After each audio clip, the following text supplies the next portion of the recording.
Peter?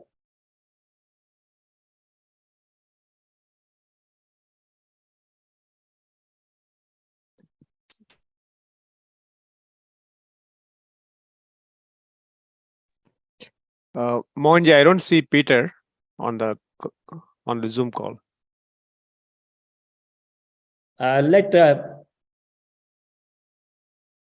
Okay. Now, Dr. Anand Ramanan, President of Sri Ramanasramam, is going to talk. Anand? Antaryasha bhagaye vidutatimiram jyotirmayam shashvatam sthanam prapya virajate vinamatam ajnanam unmulayan ashyan vishwam pidamullasati yo vishwasya pare parah tasmai Shri Ramanaya loka gurave shokasya hantre namaha tupparivilla ippira penpayan uppidavaye Arunachala. Dear brothers, sisters, and children in Sri Bhagavan, we've been captivated for the past 14 hours or so by the amazing performances by each satsang group in the celebration, in the global celebration of the 143rd Jayanthi of Bhagavan's Avatara.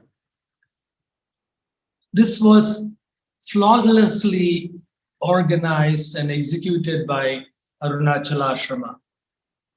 I take this opportunity to thank Sri Mohan for his gentle but determined leadership of this prestigious institution, which is the face of Bhagavan and Arunachala in North America. And his leadership over the past few years, including the COVID crisis, is something to talk about. I want to thank all the satsang groups for their wonderful initiative, the hard work that went behind bringing out such original new content every time. Finally, thanks to the members of the volunteer technical team. Very seamless transition from one city to another across several continents. Friends, on January 7th, the 143rd Jayanti celebration of Sri Bhagavan was celebrated with great fervor and devotion in Ramanasramam from 4 a.m. onwards. There was excellent Nadaswara music. There were decorative floral arrangements everywhere, beautiful columns. There was Veda, Parayana chanting at the shrine, devotional singing. And total of 14,000 meals, including breakfast, lunch, and dinner, were picked up by the wonderful kitchen crew and served with great devotion by the volunteers. In 1912, Bhagavan was requested by Vasudeva Shastri to allow his birthday to be celebrated.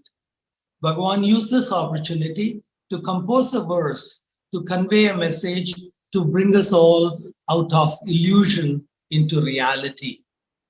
And I quote Bhagavan's words, quote, "You who wish to celebrate the birthday, seek first whence was your birth.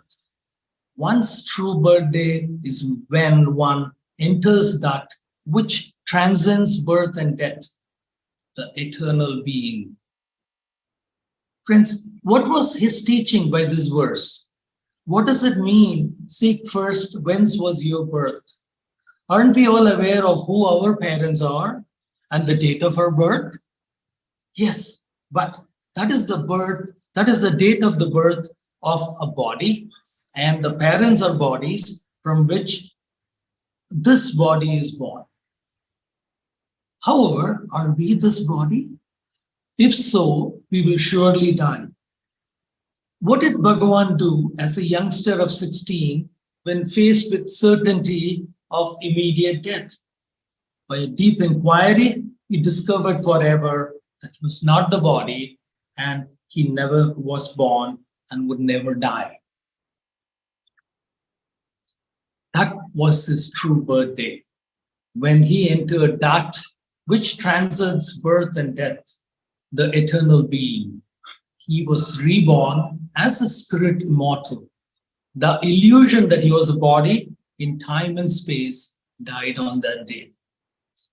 Today, we can all only imagine that state. But because of Sri Bhagavan, we know that it is possible for us also to attain that same state. Only question the illusion and it will disappear, as he says.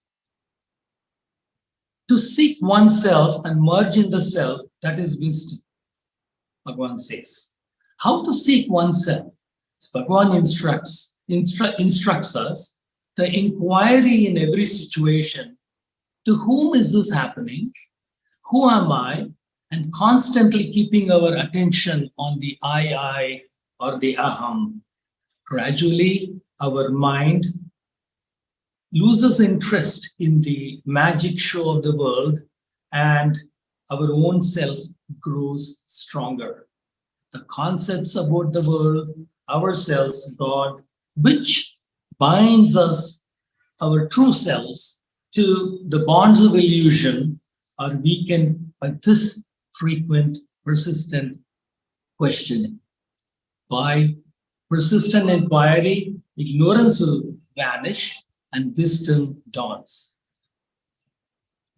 Friends, therefore, we have great joy and good cause to celebrate the birth of Bhagavan, our own self, whose living presence guides us out of ignorance to wisdom. We are celebrating the living presence of our Master Bhagavan. Friends, today I will take this opportunity to dwell on the compassion, the persistent compassion on Bhagavan, and also briefly talk about the living presence of Bhagavan. Over the next few minutes, I know it's been a long day for you, please bear with me. This first incident is from T.K. Sundaresa Iyer, and it's from Silent Power. Friends, in 1935, Bhagavan was suffering from a severe attack of eczema, especially during the winter time. This severely pruritic condition which causes skin rashes all over the body inflicted Bhagavan. There was a doctor friend of Sri Sundaresa Iyer who was treating Bhagavan every day, and Bhagavan was covered in Dr. TK's words with white ointment and with a white coat of cream and ointment. And to quote his words, it was a month of December and Bhagavan's Jayanthi was arriving. I used to talk to my doctor friend about the speciality of Jayanthi Darshan. For on Jayanthi day, Bhagavan had a special glow of light about him. His starry eyes had a special luster, and those around experienced the ambrosia or the elixir of life. It is for experiencing this light or bliss of being that devotees flock to him from near and far on that day. Though this experience was obtained on normal days, TK says, it was very intense on particular occasions like Jayanti, Mahapuja, and Kartikeya Deepam days, or on days when great souls met Sri Bhagavan. It was a special favor to devotees, an act of special grace of Bhagavan on the Jayanti occasion. It was at this time that Bhagavan was also putting ointment all over the body. Now, what could be the nature of this Jayanti darshan? The two friends wondered. This was the anxiety also predominantly of the doctor friend, and used to ask me often, Mr. Iyer, how will Bhagavan give special darshan to his devotees with these white pains and patches all over his body? I'm sorry, I shall not also have this fortune of having the special darshan. Why should he have this disease at this time when I'm visiting him? TKS says, I used to reply, wait and see if he'll be Bhagavan, your patient, or the Bhagavan of my description, dispensing special grace on the Jayanthi occasion. The Jayanthi day came. There was the usual decorations, gathering of devotees, pujas, music, etc. Bhagavan was seated in a specially decorated pandal, and Bhagavan was covered in white ointment. So TK says, I was not sorry that Bhagavan was going to belie my expectation and that of other devotees accustomed to having the Jayanti gift. I was only sorry for my doctor friend, he says. It was 9 a.m. with all eyes riveted on Bhagavan, and suddenly appeared the special features of Bhagavan on his face and eyes. The Nijamauna Bhava, its fullness expressing itself as Atma Rama, Mudita Vadana, and manifestation of Dakshinamurti appeared. The bliss of his being ebbing over his countenance and beautifying it, true to the words of Dakshinamurti's names. Sundara, Sundara, Sundara. I am the perfection of beauty of the inner self. I am I, Ahamevam, appeared. The peace of his being permeated the atmosphere and all those that were gathered around, keeping them enthralled in the grace and around, keeping, that was his. The peace that passeth all understanding, the unborn, Ajayamana, was revealing himself through a form. Bhagavan was telling us without telling, Tattvamasi, Tattvamasi, Nityam. I whispered to my doctor friend to tell me if Bhagavan was his patient Bhagavan or the Jayanti Ramana Bhagavan. He could only nod his head in acceptance of my remarks. He was all spellbound and in wonder. He remarked later, Mr. Sundaresar, I have lived to see this great marvel. Who could say he is like any of us? Yet he condescends to be one of us, and that is our great fortune. My patient is my darling and my God. Friends, the miracle here is not that Bhagavan cured himself of the eczema. He let Prarabdha run its course. He let the body suffer through the eczema, but he transcended it by appearing as the Atman and showering everyone with the grace. Again, using this opportunity to teach us all that we are not the body. Friends, the second incident I'd like to say happened recently. A grandniece of Ramana the Brahmachari, a devotee of Bhagavan, visited the ashram 3 days ago. And she narrated this incident. Ramana the Brahmachari was one of those young devotees, and later on not so young, who never had a good health. One could remember the plague incident when Bhagavan nursed him, keeping him in Skandashrama, going up every day from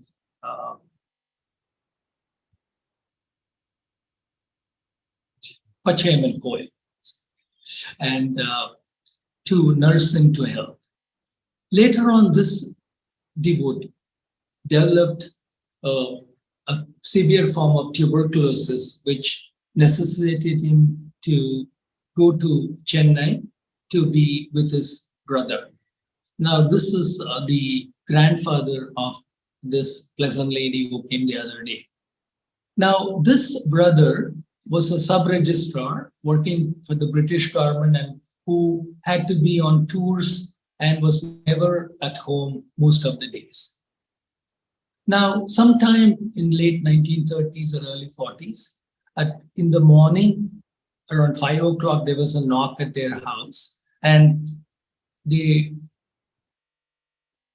Ramanatha Brahmachari's elder brother's wife and his son were present, and he was sleeping in a room inside. And on opening the door, Dr. T.N. Krishnasamy appears around 4:35 in the morning.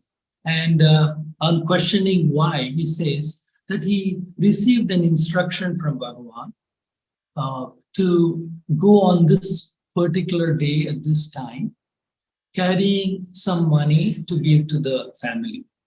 And when they opened the door, they found that Ramanatha Brahmachari had passed away that night. And the money was used by the family for the cremation purposes. And what could have been a crisis for this family was so beautifully taken care by Bhagavan, both in life and in death. Friends, the part of my job, and a job I really like, is giving letters of recommendation for many devotees who are non-Indians. And this is so that they can get a long-term visa to stay in Arunachala around the ashram.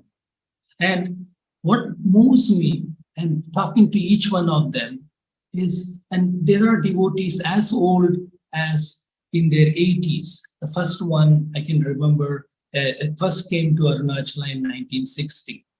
Is one constant word they use is the living presence of Bhagavan, and the constant benefit they get from the sadhana that they perform in the ashram and by living around the ashram in Arunachala. Now, this is the living presence that continues to prevail to this day. Now, I'd like to read a small editorial by Arthur Osman for those with little dust, and the same title is Living Presence. Quote, days at the ashram were filled not with an air of idleness, but with intense activity. One might compare the ashram to a spiritual factory with the devotees engaged in sadhana and Bhagavan supervising and guiding each one with meticulous though silent care. All knew that they were the disciples and he was the guru. In private, he spoke to them as a guru, sometimes gave instructions for their sadhana. In each case, sadhana under his guidance dated from some act or word of initiation, usually concealed. When asked whether he was a guru and gave initiation, he always avoided a direct reply. Had the reply been a no, he would have most certainly have said no. However, had he said yes, he would have immediately been besieged by demands for initiation and forced to make a distinction between true devotees and those visitors who were not surrendered in their hearts to his guidance. His compassionate love, which is too great, and wisdom too deep to rank disciples as higher or lower than others. Indeed, he did not, since he saw the self in all. When asked whether he gave initiation, Bhagavan usually replied that there were 3 types of initiation: by speech, look, and silence. This left the burden of understanding to the inquirer. These are symbolized by the bird, which needs to sit on the eggs to hatch them, by the tortoise, which only needs to look at only needs to, by the fish, which only needs to look at the eggs, and by the tortoise, which needs to only think of the eggs. Initiation by silence is the most natural to the Jnana Marga, the path of self-inquiry. He was an authentic Sadguru, a Jivan Mukta, or perfect Jnani, for whom there are no others but only the self. He reminded the devotees that the outer form, the outer guru, is simply a form taken out of consideration for the disciples' ignorance and serves to turn them inward to discover the inner guru, the self. In past, spiritual masters wrote openly about theory, but have been more reserved about the practice they prescribe in case people should attempt it without proper guidance. However, Bhagavan was different. Bhagavan proclaimed the path openly, both in speech and in writing. This accords with silent initiation that he brought to the world. The silent initiation descends on those turned to him in their heart. Bhagavan sometimes reminded devotees that even a journey to the ashram in Tiruvannamalai was only illusory, since the real pilgrimage has to be made in the heart. It was the direct path opened by Bhagavan for his lifetime only. Bhagavan said that a guru is necessary for every seeker. However, the guru need not necessarily take a human form. Only rare seekers can follow the guidance of a non-physical guru. Yet, since Bhagavan achieved self-realization without a guru's physical presence, he made this form of spiritual instruction available to all devotees. If Bhagavan could forego the usual mode of initiation and guidance during his lifetime, why not afterwards? Why not now? Right up to the end, Bhagavan showed an interest in the continued publication of the ashram books, even receiving a new edition during the last few weeks of his life. The very purpose of these books was to spread the knowledge of Atma Vichara, the path of self-inquiry. If that path was no longer accessible, what further need of books would there be? And why would Bhagavan show such interest in the publication of books? Bhagavan also approved a will that was submitted to him, one of whose terms was that the ashram should be maintained as a spiritual center when he was no longer in the body. The ashram continues with his grace to radiate his living presence to this day. When his physical death was imminent and devotees complained that he was leaving them without guidance, he replied, quote, "You attach too much importance to the body," end of quote, indicating that discarding it would put an end to their being guided by him. Bhagavan said, Guru is not the physical form, so contact will continue even after the physical form of the Guru vanishes. Before his death, he said, "They say I am dying, but I'm not going away. Where could I go? I am here." This is a simple doctrinal statement because the jnani is universal and there is no here or there, no coming or going in the here or now of eternity.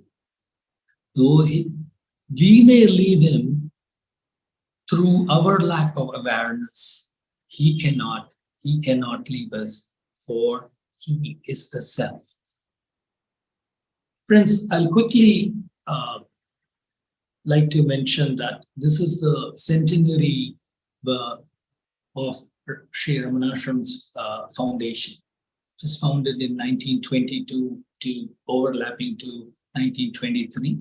So we are celebrating the centenary events, and I was happy to be in North America with celebrating the Jayanthi in DC satsang members, the Arunachala Ashrama, and in the Fremont satsang group. And I'll briefly mention some of the activities that the ashram continues to do. We will strengthen the publication department. We will print all his books in various Indian and world languages. And I was glad to meet a South Korean publisher recently who's going to reprint 8 of his books. And the rare books are being digitized every day on the website. Now, we will celebrate in North America, sometime later part of the year, the centenary functions. We will have musical concerts, and we'll try to bring some special speakers in India, and definitely Arunachala Ashrama, District of Columbia group, and in San Francisco, Fremont area will be one of the centers we'll have it. I'd like to mention even in India, many centers will celebrate this functions with a day-long seminar. Of special note, the Rajapalayam group are printing about 150,000 copies of Aksharamana Malai, and they're going to have school children all over southern in Tamil Nadu learn these and have competitions. Friends, you're aware of the continuing digital apps. The Parayana app is almost ready. The Mountain Path app is ready. We are working towards creating a single app. I take this opportunity to pitch in the YouTube channel of the ashram for the devotees to partake in the daily Parayana, and the evening puja can be watched live. The In Focus will continue to be transmitted from the ashram. We will have the Sharanagati magazine from the ashram, which connects the devotees every monthly with the ashram activities, continues to flower and blossom. And thank you for all your encouraging emails. And I also take this opportunity to use the search feature on our website, created so well by our own Manikandan, the AI engineer, so that a research quality on Bhagavan can be done from the comfort of your living room. The new guest rooms will be constructed. At least 50 new rooms have been planned in the next few months. We're going to bring out souvenirs, official souvenirs, and Mr. Rammohan is going to be one of the official editor. Dev Gogoi is coming up with a pictorial souvenir. And you might be aware that the Hindu newspaper has brought out a pictorial souvenir of Shri Bhagavan. Friends, we are going to strengthen the green initiatives, planting more trees around Arunachala, provide the cleaned more lakes, the columns as we call it, and we are going to creating a new pond inside the ashram. And next time I'm sure you will all enjoy the quietude around that place. I'm glad to report that 2 temples, one in Pandava Tirtham and one in Pachaman Kovil, have been renovated, and I had Kumbhabhishekam with the ashram's financial support. The Narayana Seva continues to increase in scope, and we are even providing several hundred nutritious meals to the municipality in the town to feed people, relatives in the hospital. The ashram dispensary is going to undergo 100% expansion with 11 new consultation rooms, and several low-cost medicines are being continuously brought out, and the devotees continue to get better. And several poor people are getting 90-day free treatment and free diagnostic interventions. Finally, the library will be strengthened as well. I wish to conclude this speech that we as an organization are continuing to grow in strength, and thanks to the wonderful devotees. An institution is only as strong as the sum of its parts. And I'm always amazed at such lovely devotees we have. And I thank you once again. And please visit your home away from home, Ramanasramam. And thank you for your attention. Om Namo Bhagavate Shri Ramanaya.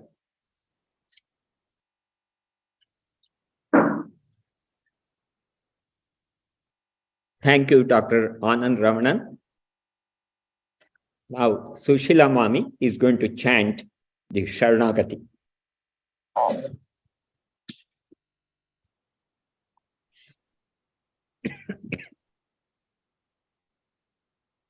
Om Namo Bhagavate Shri Ramanaya.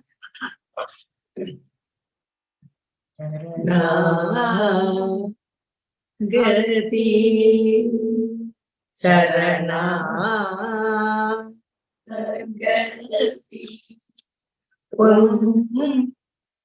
Parana Sarana Gati Ine Puhatona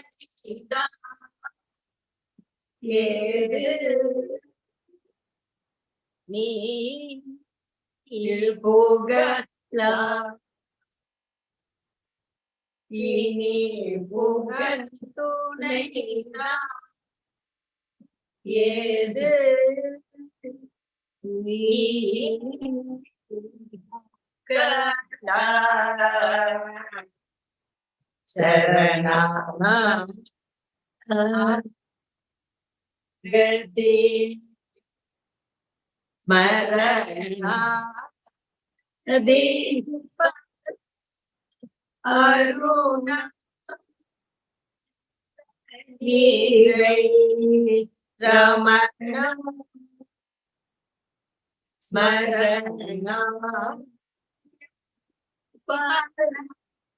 Aruna Jadani Ramana Karuna Varuna Te Ramana Karuna Varuna Jarana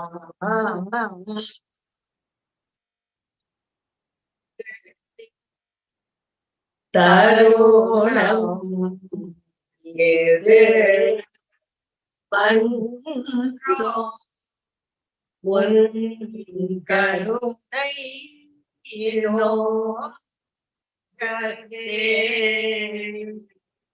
Tarunam Yede Panro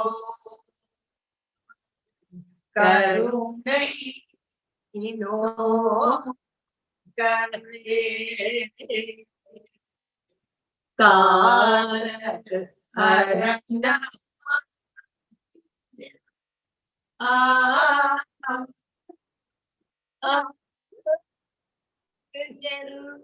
Save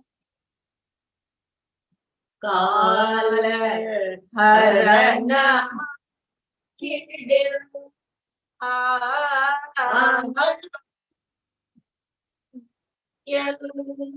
Save Tunbai Yenbai Alika Yenanba Ulaka துன்பை என்பை அளிக்க என் நண்பா என்னும் பரம் என்ன தாளம் அதையா ஸ்ரீவேதிய என்னும் பரம் என்ன தாளம் அதையா ஸ்ரீரமணா சரணா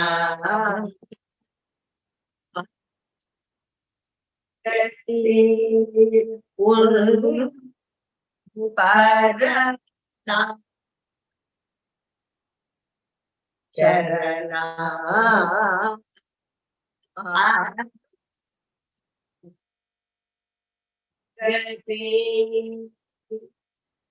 ஓம் நமோ பகவதே ஸ்ரீரமணாய.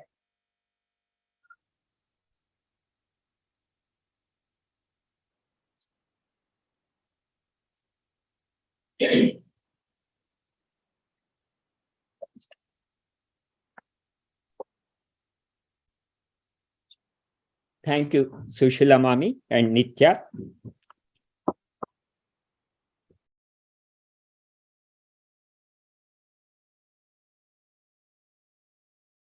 I have to thank so many people for making this happen every time. I know it is all Bhagavan's grace and blessings. That being said,